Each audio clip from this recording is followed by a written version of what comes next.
Oregon man is remembering his own personal experience with the late president. Jennifer Dowling shares with us a chance encounter which left an impression that lasted a lifetime. Jennifer?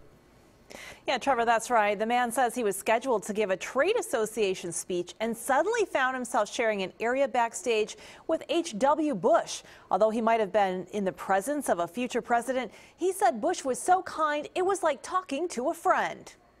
Here in the Northwest, you have this special appreciation for the purity of this planet.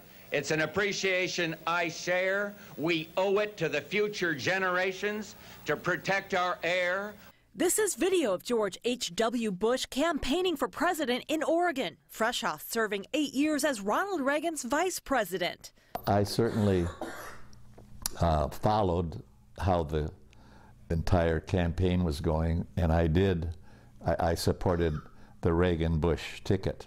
Kenneth Genther of Portland says he became a personal fan of H.W. long before this 1998 campaign. I met George Bush when he and Ronald Reagan were competing for the Republican nomination for presidency. Genther says he was scheduled to make a presentation at a Home Builders Association meeting when he realized that primary candidate Bush was on the docket to speak as well. We met, the two of us, in a small anteroom behind the stage. Just the two of us, nobody else. So he didn't have to grandstand to anybody, and we chatted for a while, probably 10 minutes or so, about various things.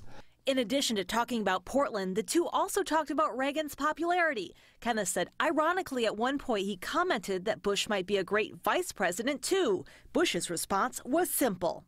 Mused at a moment, and then he said, well, let me think about that. That's a possibility.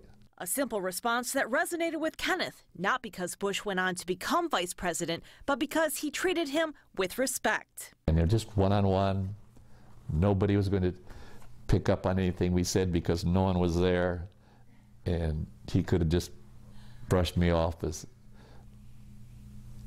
a person that wasn't going to count much for him, but he didn't. That's not the way he was. Kenneth says of all his accomplishments, his kindness is how he'll remember the 41st president. He was gracious enough to give that personal touch, and I thought that was remarkable in a person.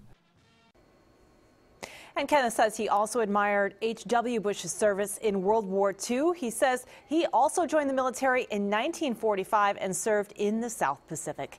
Back to you, Trevor.